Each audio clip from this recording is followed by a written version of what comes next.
reçois l'honneur, reçois la gloire, la puissance, la majesté. Merci. Nous t'acclamons fort parce que tu es Dieu et Seigneur. Nous poussons des cris de joie en ton honneur parce que tu es Dieu et vivant. Nous t'acclamons parce que tu es Dieu ce matin. Nous poussons des cris de joie en ton honneur parce que tu es vivant. Merci d'être notre Dieu ce matin. Merci d'être notre Dieu ce matin. Merci Jésus, merci Jésus, merci Jésus.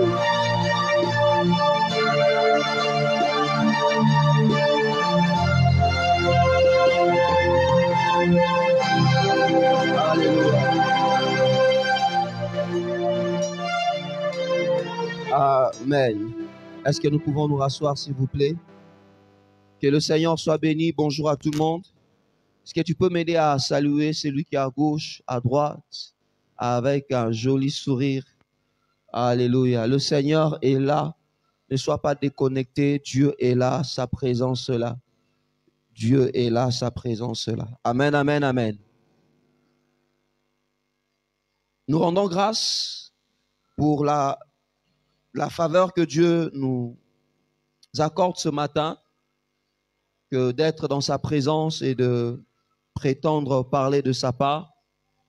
Nous allons ouvrir nos Bibles, partager la parole de Dieu et puis nous allons prier, faire les offrandes, les communiquer et finir notre culte. J'aimerais t'inviter à chaque fois lorsque tu viens dans la présence de Dieu, viens toujours avec un désir, viens toujours avec une soif, viens toujours avec un désir de voir quelque chose se passer dans ta vie. Amen, amen. Est-ce que je parle à quelqu'un?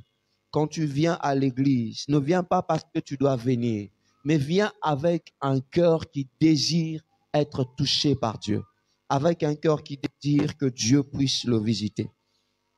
Nous sommes dans le livre d'Exode, chapitre 3. Exode, le chapitre 3, le verset, on va faire une lecture en kangourou. On prendra le verset premier au verset 4. On va prendre le verset 10, le verset 11 et le verset 12. Et puis nous notons Jean chapitre 3, verset 16. Amen, amen. Alléluia. Est-ce que nous sommes là?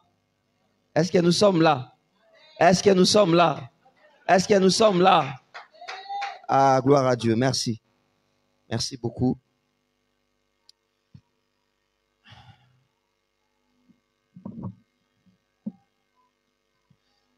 La Bible dit ceci. Moïse faisait paître le troupeau de Jéthro, son beau-père, sacrificateur de Madian, et il mena le troupeau derrière le désert et vint à la montagne des dieux à Horeb. L'ange de l'Éternel lui apparut dans une flamme de feu, au milieu d'un buisson. Moïse regarda et voici, le buisson était tout en feu et le buisson ne se consumait point. Moïse dit, je veux me détourner pour voir quelle est cette grande vision et pourquoi le buisson ne se consume point.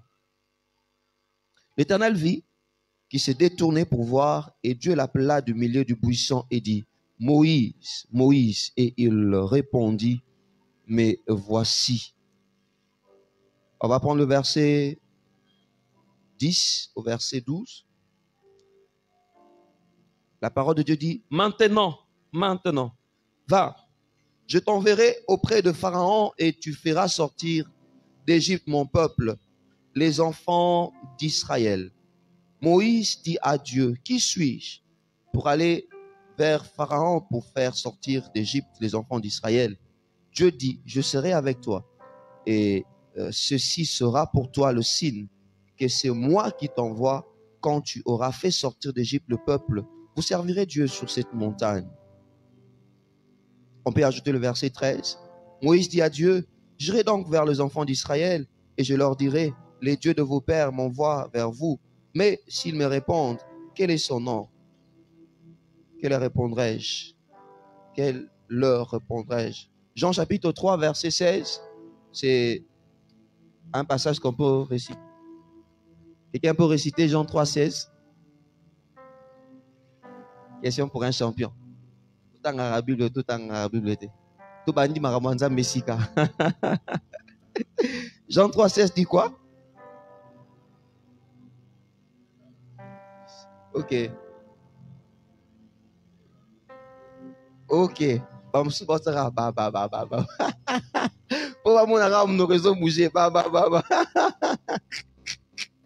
Car Dieu a tant aimé le monde qu'il a donné son Fils unique Jésus, afin que quiconque croit en lui ne périsse point, mais qu'il ait la vie éternelle. Amen, amen. Nous avions parlé pendant plusieurs dimanches du travail. Le travail, une bénédiction. La notion du travail comme étant une bénédiction. Et avant le culte d'autonomisation, nous avions parlé de Rahab, la prostituée. Un message vraiment par rapport à la grâce de Dieu. Ce que Dieu est capable de faire au travers de sa grâce. Dieu est capable de prendre quelqu'un qui était au plus bas niveau de la société et faire de lui une référence. Rahab qui était prostituée, mais que Dieu a changé afin de faire d'elle une des ancêtres de Jésus. Et aujourd'hui, nous voulons revenir un peu par rapport à l'histoire de Moïse. Je me rappelle, le dimanche 18 septembre, nous avions parlé de Moïse, un travailleur à la rencontre du surnaturel. Nous avions parlé de l'étape importante de Moïse qui consistait à la rencontre avec Dieu au niveau du buisson ardent. Moïse a rencontré Dieu pendant qu'il faisait paître le troupeau de son beau-père. Et voilà, la présence de Dieu se manifeste au travers de cette vision du buisson ardent. Et cette histoire du buisson ardent, au-delà d'être vraiment une expérience forte pour Moïse, mais partage une vérité, je pense, une vérité importante, je dirais même très importante. Une vérité qui est à la base de notre vie. Lorsque vous êtes enfant de Dieu, si vous ne considérez pas ce dont on va parler aujourd'hui, je vous rassure qu'un jour vous allez vous retrouver par terre. Ça ne sera plus qu'une histoire pour vous. Si vous ne considérez pas cette vérité, même pendant que vous êtes en train de servir Dieu, je vous rassure, un jour, vous risquerez d'arrêter de servir Dieu. Pourquoi? Parce que tel a fait telle chose contre vous, tel autre a dit telle autre chose contre vous. Bien-aimés, aujourd'hui, nous voulons parler de la relation. On va parler de la relation. Plus précisément, de la relation personnelle avec Dieu. C'est pratiquement une série de prédications que nous prendrons aujourd'hui et aussi d'autres dimanches où nous voulons un peu nous focaliser sur la relation personnelle. Le besoin, les désirs de Dieu pour chacun de nous, c'est d'établir une relation personnelle avec toi. Dieu ne veut pas seulement être le Dieu qui est dans le ciel, mais Dieu aussi veut être le Dieu qui est dans ton cœur. Bien-aimé, je ne sais pas quel mystère, les dieux que le ciel ne peut contenir, les dieux que la terre ne peut contenir, c'est décider de remplir ton cœur. C'est décider de trouver une place dans ton petit cœur là et de se poser, d'être ton Dieu, d'être ton Seigneur. Depuis le jardin d'Éden, les désirs de Dieu pour l'homme, juste après la chute, avant la chute, c'était pas comme ça. Avant que l'homme pêche, tout était bon. L'homme était en parfaite communion avec Dieu. Mais lorsque l'homme a péché, dans Genèse, chapitre 3, verset 9, Dieu a crié une chose pour dire, Adam, où es-tu? Lorsque l'homme a péché, Dieu a dit, Adam, où es-tu? Aujourd'hui encore, nous entendons l'écho de cette phrase où Dieu dit, où es-tu? Dieu te pose la question, toi qui es venu ce dimanche, où es-tu? Alors qu'il te cherche, Adam n'a pas cherché Dieu, mais il a fui Dieu. Mais c'est Dieu qui s'est mis à le chercher. Dieu te cherche. J'aimerais dire à une personne, Dieu s'est décidé depuis toujours de te faire la cour afin que tu reviennes vers lui. Dieu veut établir une relation personnelle avec toi. Je dirais mieux, Dieu veut rétablir, pas seulement établir parce que l'homme était en parfaite relation avec Dieu. Dieu veut seulement rétablir cette relation. Alléluia. Et c'est sur quoi nous allons vraiment nous focaliser pendant tous ces dimanches. On peut changer de mélodie s'il vous plaît. Pendant tous ces dimanches, mais avant d'aller plus loin, nous allons un peu poser le base, introduire les notions basiques par rapport à la relation. Lorsqu'on parle de la relation, qu'est-ce que cela veut signifier? Cela renvoie à quoi? Lorsqu'on parle de la relation, qu'est-ce que le dictionnaire définit comme relation? Le dictionnaire définit la relation comme étant l'ensemble de rapports et des liens existants entre personnes qui se rencontrent, se fréquentent, communiquent entre elles Lorsqu'on parle de relation, on parle de rapport, on parle de liaison, on parle de quelque chose qui vous lie avec une personne.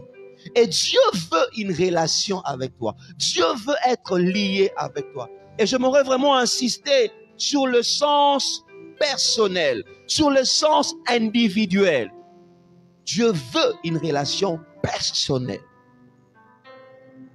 Il veut arrêter d'être seulement le Dieu de ton papa, le Dieu de ta maman, mais devenir ton propre Dieu. Il ne veut pas seulement que tu focalises ta vie sur les expériences des autres, mais il veut aussi que tu focalises ta foi sur tes propres expériences avec Dieu. Dieu veut être ton Dieu. Il veut être ton Dieu. Et pour poser le base, surtout sur le concept de relation, qu'est-ce que la relation renvoie? On va partager rapidement 3 vérités importantes, surtout par rapport à la relation, avant d'aller dans la profondeur, peut-être les dimanches prochains, pour parler de la relation personnelle avec Dieu. Aujourd'hui, on va se limiter à titre d'introduction par rapport à la relation et un peu toucher la relation avec Dieu. Bien, mais la relation est d'une importance capitale pour l'homme. La première vérité pour ceux qui écrivent, l'homme est un être relationnel. Dieu t'a créé comme un être relationnel. Nzamba sala yo lokola mutu ekela mu o esengelite azala yemo. Mais azala en connexion, en liaison, na biloko ebele tout autour na ye. L'homme est un être relationnel. Nos différentes relations jouent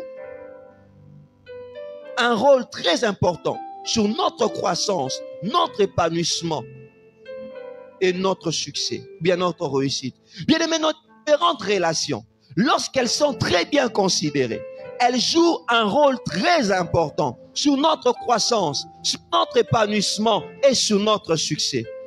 Je vais parler de 4 relations principalement. Ça, c'est juste une introduction. On va évoluer après. 4 relations principalement. La première relation de l'homme, c'est sa relation avec Dieu. On va voir dans les Écritures. La deuxième relation de l'homme, c'est sa relation avec soi-même. Bien aimé, au-delà d'être en relation avec Dieu, tu es aussi un être qui doit être en relation avec toi-même.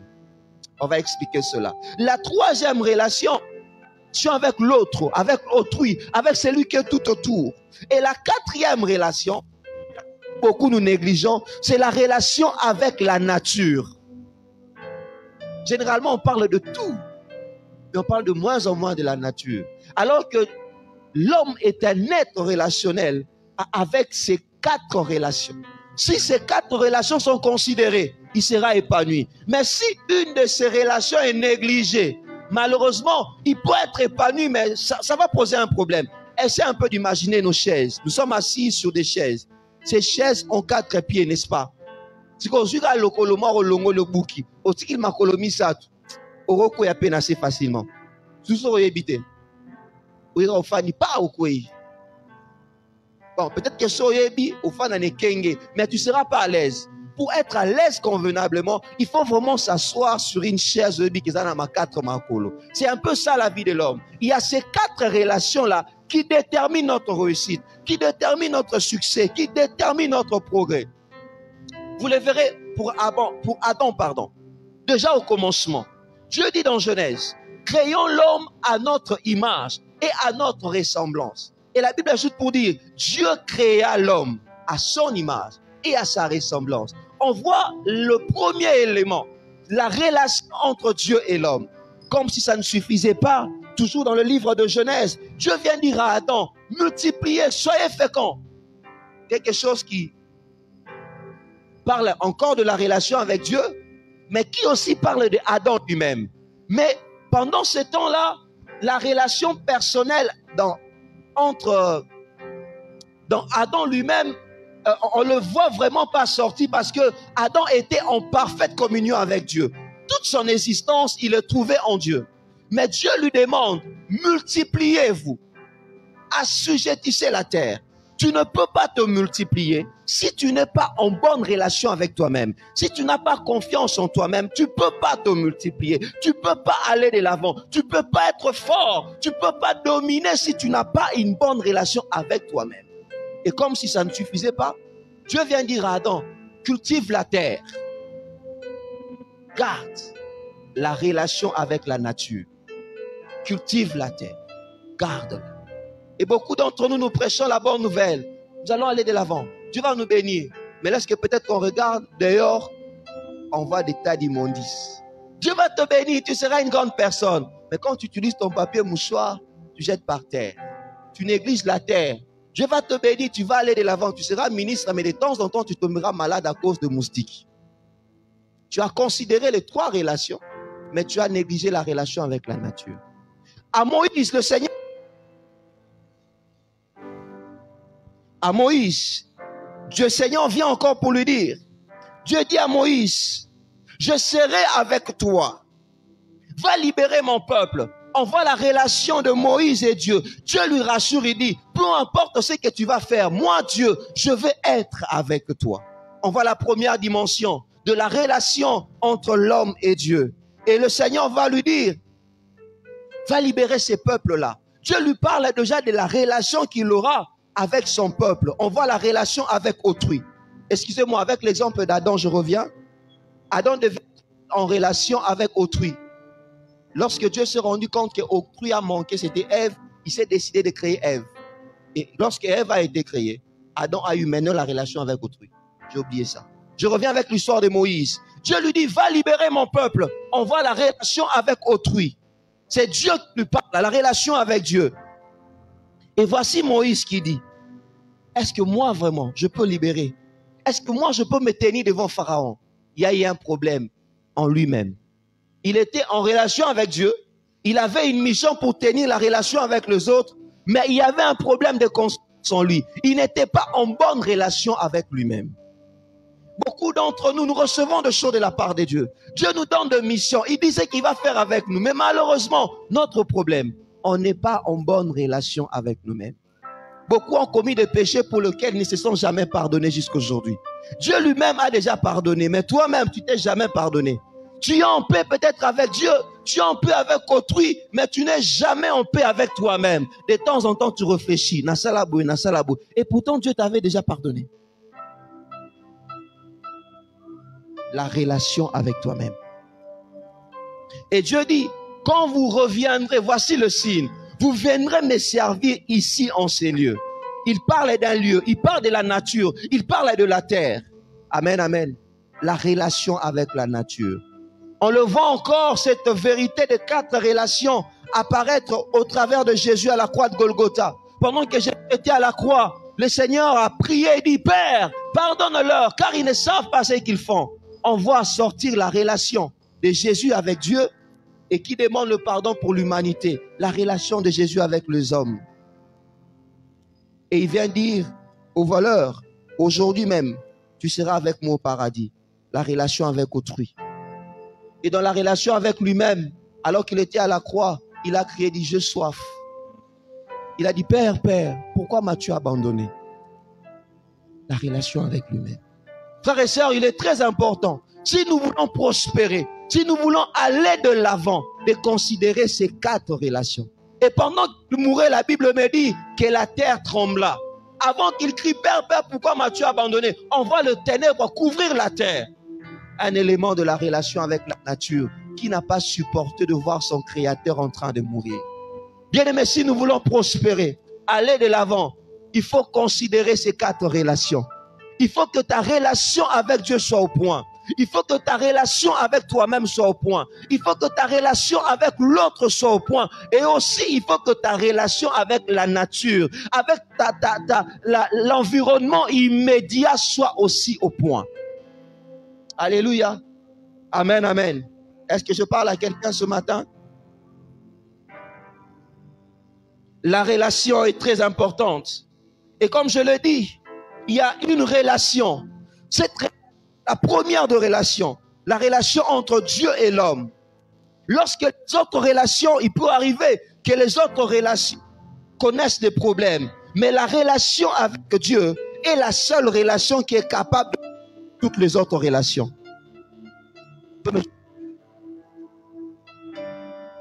Il peut arriver que la relation avec autrui connaisse le problème. Il peut arriver que la relation avec soi-même connaisse le problème. Il peut arriver que la relation avec la nature connaisse le problème. quand le problème se lève, il y a une seule restauration. Lorsqu'elle est bien entretenue, elle est capable de restaurer toutes les autres relations. C'est la relation avec Dieu. C'est la seule relation qui crée l'équilibre avec toutes les autres relations. Lorsque cette relation est négligée, je vous rassure, vous allez connaître le problème dans chacune de relations. C'est ce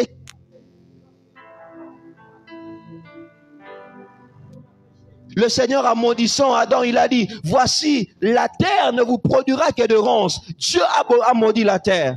Pourquoi? Parce que il avait arrêté la relation avec Dieu. La terre a été maudite. Non seulement ça, mais il y a eu une inimitié entre l'homme au travers de la femme, avec la nature, avec le serpent, avec ce que nous voyons tout autour de nous. Les animaux sont devenus rebelles. Les animaux sont devenus capables de dévorer les hommes, de broyer les hommes. La relation avec la nature a été détruite.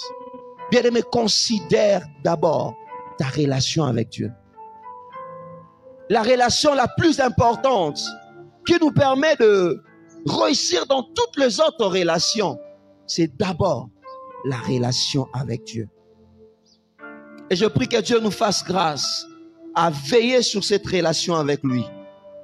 Deuxième point que nous allons partager, toujours en guise d'introduction, vraiment pour nous aider à mieux comprendre là où nous sommes en train d'aller, en parlant de relations personnelles avec Dieu.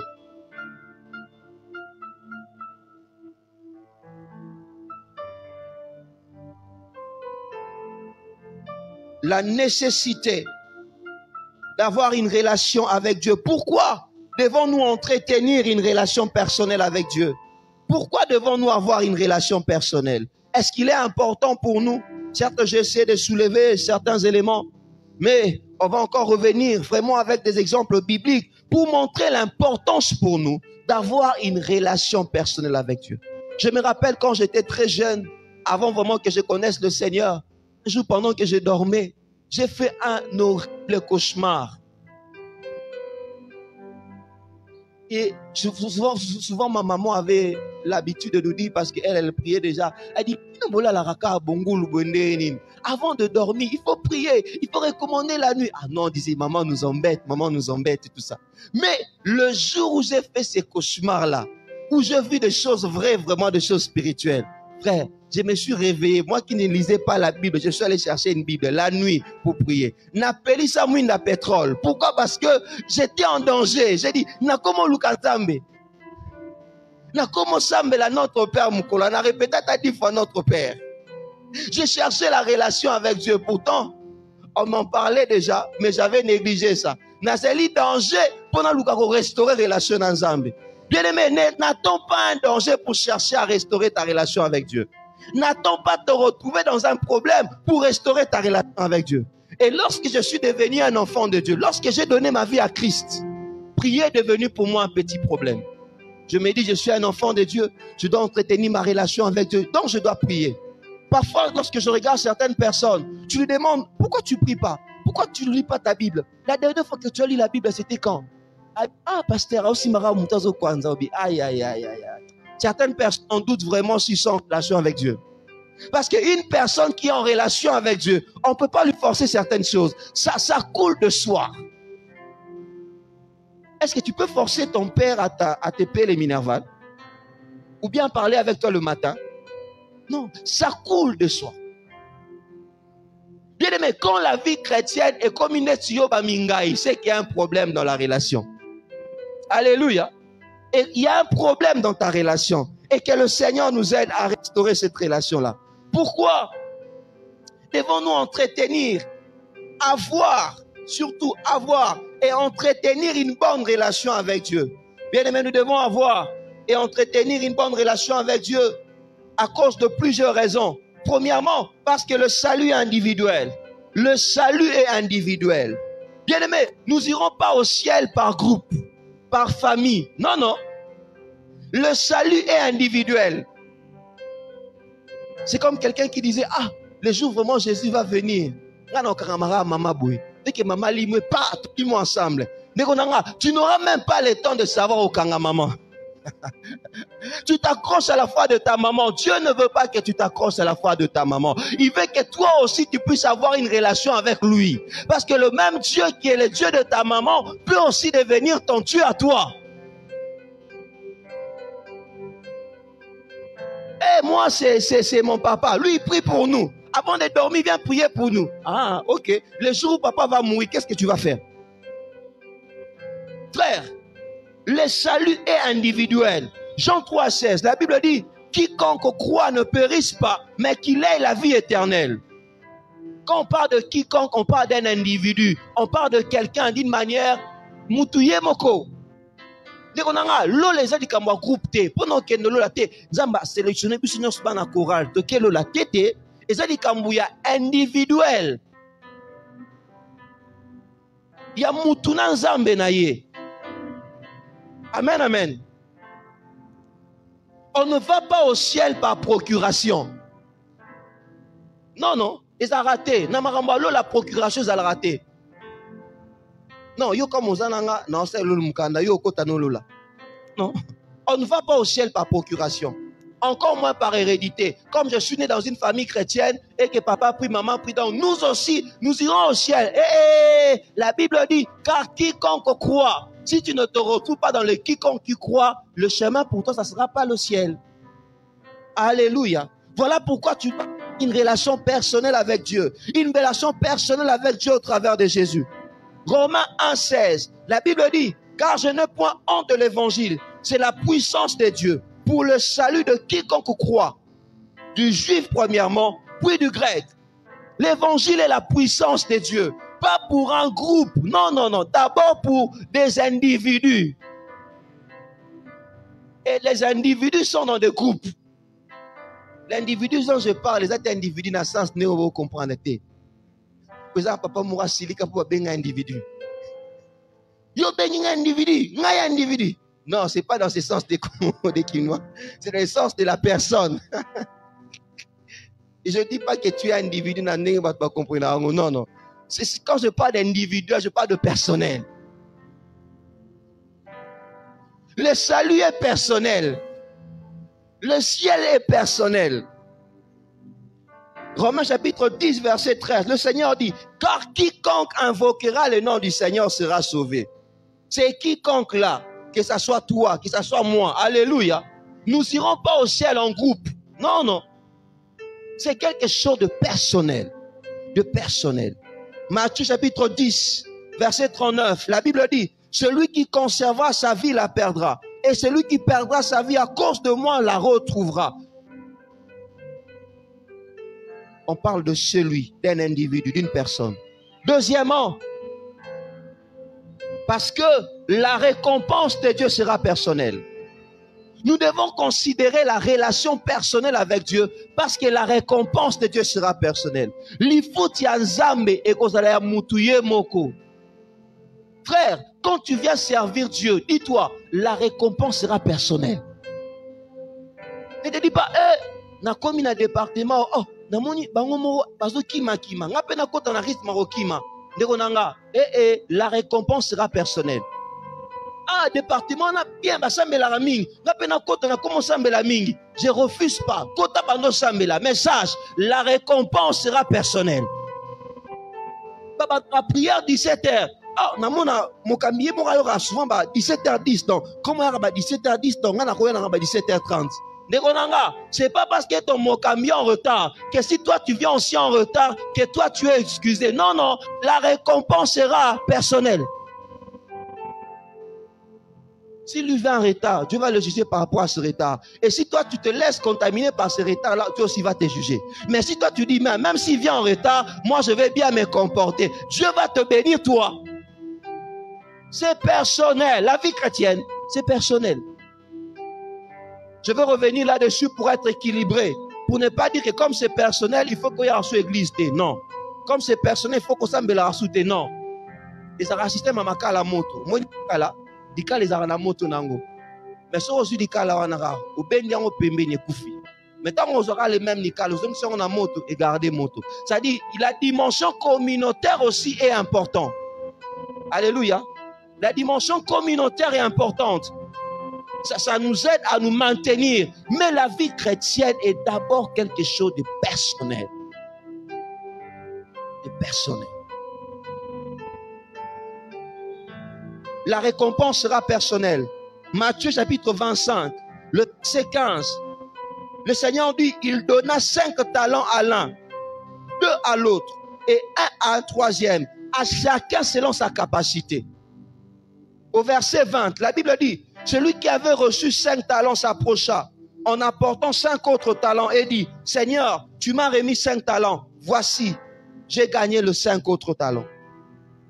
Le Seigneur n'est pas venu leur demander bango nyonso de manière nyonso, bino nyonso, boya. Non, il est allé voir chacun individuellement. Toi, je t'ai donné 5. Qu'est-ce que tu as fait avec les 5? Kolo 5 opesa yango na baxi 5. Je t'ai donné 2. Qu'est-ce que tu as fait avec le 2? 2 yango na pesi na baxi de komi 4. Toi, je t'ai donné 1. Qu'est-ce que tu as fait avec le 1? Oh Kolo, je sais que tu étais un homme très méchant. Je prie, j'ai gardé. Jésus ne lui a pas dit non, d'accord, c'est bon. Comme toi, tu as pris, tu as gardé. Et que les autres ont fructifié. D'accord. Quand tu as ensemble, na couvrir yo, na bien batumsusu. Jésus a dit, méchant serviteur, pourquoi tu n'as pas vu ces talents-là et que tu allais remettre ça au banquier, que ça puisse fructifier? Bien-aimé, la récompense avec Dieu est personnelle.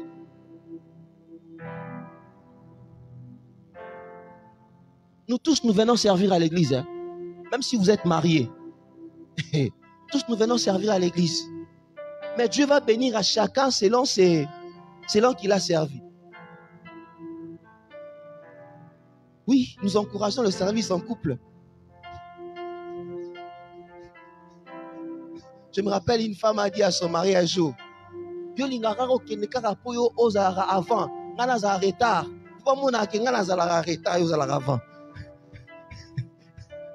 bon,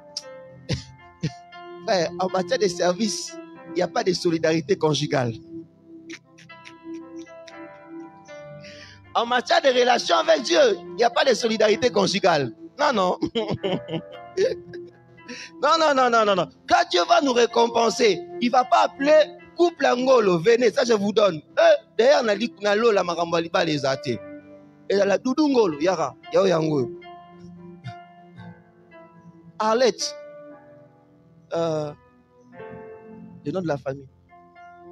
Kolobate, Likoua, voilà. Il ne va pas dire, le couple angolo, venez prendre votre récompense. Non, non. Frères et sœurs, voyons même dans le jardin d'Éden. Frère, si Adam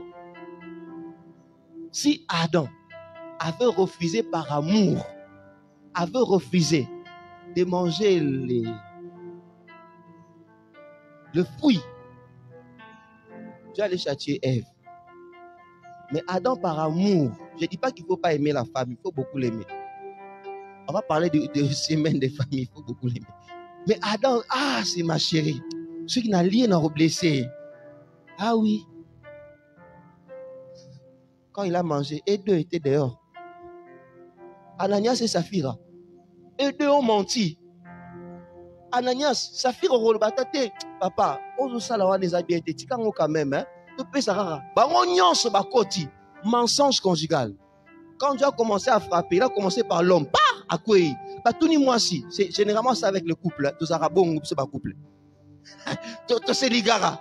Obi que mobile dans le bible. Tous c'est de solidarité tes arca bongo. Na côté lié la mort. Malheureusement, ces jours-là, le Saint-Esprit n'avait pas. Il était l'esprit de jugement, il n'était plus l'esprit de grâce. Et 2 sont tombés.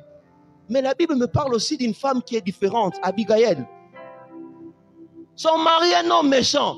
Il a refusé de donner le repas. Il dit, mon mari là c'est un homme méchant. Mais lorsque cet homme va venir, il va nous tous nous décimer. Non, ce que moi je vais faire c'est quoi? Je vais prendre ce que j'ai. Je vais voir David, je vais lui donner. Elle a pris ce qu'elle avait. Elle allait donner à David. Et toute la famille était sauvée. Lorsque Dieu s'est mis en colère, Dieu est allé frapper Nabal. Il a épargné Abigail et les enfants. Bon, on ne parle pas des enfants, mais il a épargné Abigail. Chers frères et sœurs, même quand tu vas te marier, la récompense est personnelle. Moi, j'encourage de servir en couple. C'est bien. Quand vous servez en couple, ça va beaucoup vous aider. Pourquoi? Parce que quand vous savez qu'aujourd'hui, c'est le jour où nous rendons ministère, nous sommes oppressés, nous soutenons. Vous ne pas serviteur. Mais lorsque l'un sert, l'autre ne sert pas, et ça a compliqué. Mais quand vous deux vous servez, c'est une bonne chose. On encourage. Mais sachant toujours, même quand nous sommes dans la famille, dans le couple, Dieu va récompenser chacun individuellement. Même quand tu es dans une famille, tu es l'enfant de maman. Maman prie, papa prie. Ne te dis pas que Dieu va nous Dieu va te récompenser individuellement. Oui, les grâces des parents seront sur toi, parce que la Bible dit que les parents doivent amasser. Pourquoi? Pour les enfants. Tu vas vivre certaines grâces de tes parents, mais en matière de récompenses que Dieu va te donner, Dieu va te demander, oui, mais toi-même, qu'est-ce que tu as fait? Je t'ai donné des grâces, je t'ai donné des talents, j'ai fait ceci pour toi. Qu'est-ce que tu as fait avec? Amen, amen. Alléluia. Alléluia. Oh, ça fait du bien de voir de familles servir Dieu. Ça fait du bien de voir de couples servir Dieu. De couples prendre l'engagement, donner à Dieu quelque chose, se mettre d'accord, soutenir l'œuvre de Dieu. C'est une bonne chose. Et lorsque la bénédiction descend, ça descend sur le couple.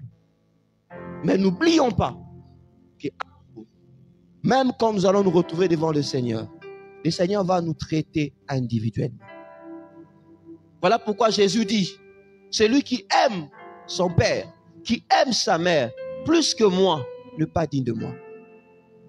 En quelque sorte aussi, celui qui aime son mari, plus que moi, n'est pas digne de moi.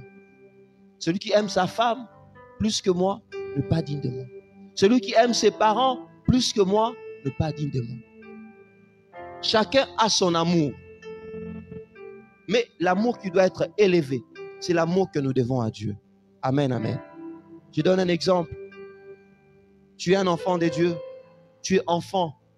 Papa te dit, je ne veux plus que tu ailles à l'église. Tu dois obéir. Tu ne dois plus aller à l'église. Parce que c'est papa qui a interdit. Est-ce que c'est pour autant que tu dois arrêter de prier? Je ne pense pas. En soumission à son autorité, tu restes à la maison. Mais je vais prier à la maison. S'il va me taper pour Jésus, il va le faire à la maison. S'il va me chasser pour Jésus, je vais rester à la maison. Mais je vais prier à la maison. Amen, amen. Alléluia.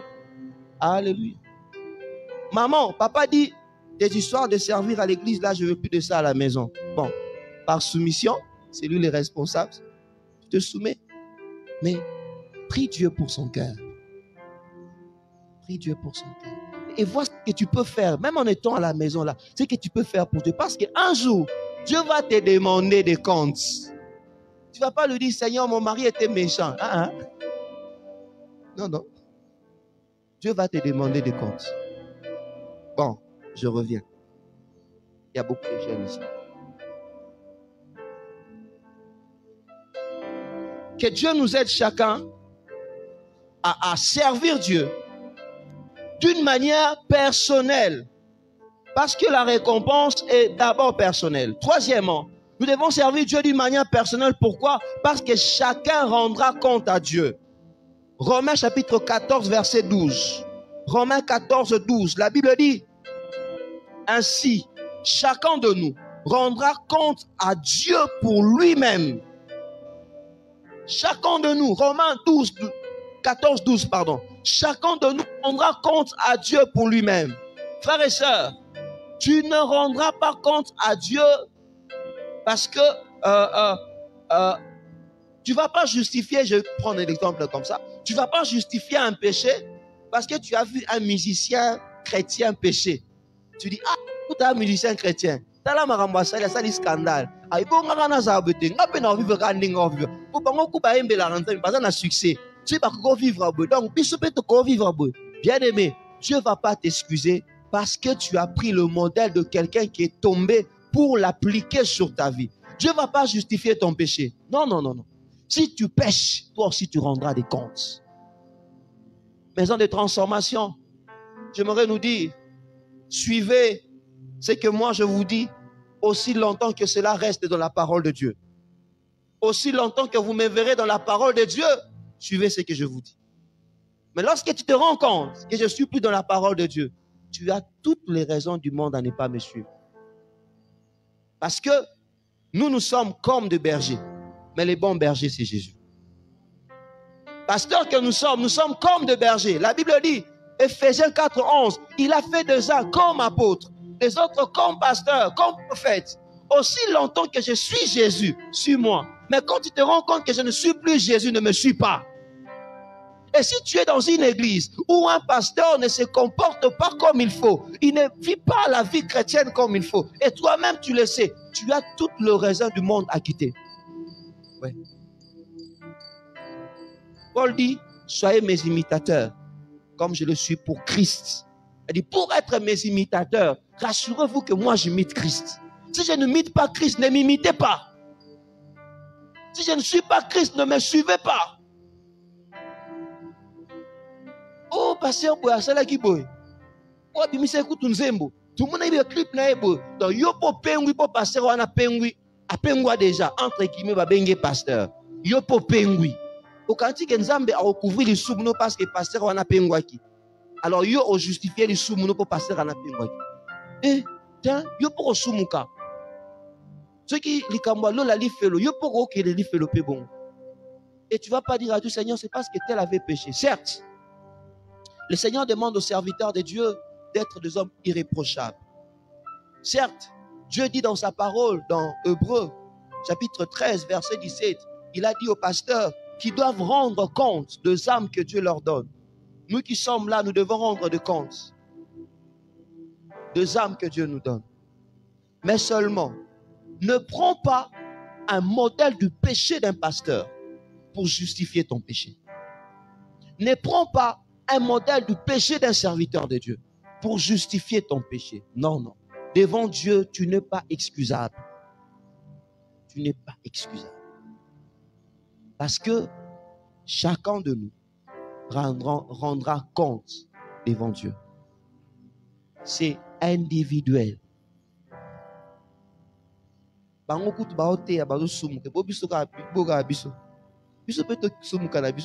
Et ah, ok.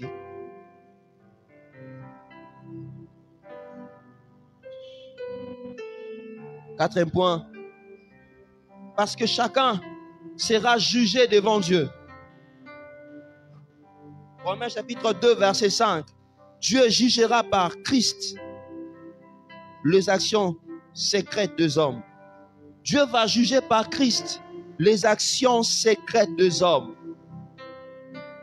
Matthieu chapitre 12, verset 36. La Bible dit, je vous l'ai dit, au jour du jugement, les hommes rendront compte de toutes vaines paroles qu'ils auront prononcées. Frères et sœurs, Dieu nous jugera, nous tous. Si tu vis dans le péché, un jour tu seras devant le tribunal de Christ. Enfants de Dieu que nous sommes, un jour nous serons devant le tribunal de Christ, pas pour être condamnés, mais pour recevoir des récompenses. Dieu va donner à chacun de couronnes. Dieu va donner à chacun de récompenses. Voilà pourquoi. Peu importe ce que tu fais pour Dieu, tiens compte d'abord de la dimension personnelle de ton service, de la dimension personnelle de ta relation. Ne te laisse pas influencer par un groupe. Ne te laisse pas influencer par une personne, quelle qu'il soit. Mais laisse-toi influencer par Jésus. Laisse-toi influencer par la parole de Dieu. Laisse-toi influencer par ta relation, par ton amour pour Dieu. La relation personnelle. Est-ce que tu as une relation personnelle avec Dieu? Au-delà de 4 relations dont je parlais, relation avec la nature, relation avec le prochain, relation avec toi-même, c'est bien, on va revenir là-dessus prochainement. Mais aujourd'hui, nous voulons insister d'abord sur la relation avec Dieu. Est-ce que tu as une bonne relation avec Dieu? Comme l'avions dit au commencement, aujourd'hui encore, Seigneur, le Seigneur dit, Adam, où es-tu? Où es-tu, Adam? Où es-tu? Mets ton nom. Où es-tu? Dieu te demande, Dieu te cherche. Est-ce que tu as encore une relation avec ces dieux-là? Est-ce que tu es encore en communion avec ces dieux? Ou bien, parce que tel pasteur a péché, toi aussi tu as péché. Parce que tel que tu as vu aller à l'église, il s'est méconduit. Toi aussi, tu as arrêté de prier. Parce que tu as entendu quelque chose, peut-être qui est faux. Et tu as rétrogradé. Tu ne viens plus à l'église. Tu n'aimes plus Dieu. Frères et sœurs, autant que cette personne qui l'a commise rendra des comptes, autant que toi aussi, tu rendras des comptes. Quel est l'état de ta relation avec Dieu? Aujourd'hui même, est-ce que tu as pris le temps de lui parler? Cher couple, quel est l'état de votre relation avec Dieu? Au-delà de la dimension individuelle, est-ce que votre famille, votre couple prend de temps devant Dieu? Au-delà de la dimension personnelle, est-ce que chacun de vous prend de temps devant Dieu? Quel est l'état de votre relation? J'aimerais que chacun de nous réfléchisse. Réfléchis toi-même. Quel est l'état de ta relation avec Dieu? Est-ce que ta relation est au bon fixe? Ou bien ce n'est qu'une relation d'apparence? Relation na yo na Nzambe lelo eza ndenge nini? Quel est l'état de ta relation? Alors que nous avons nos yeux fermés,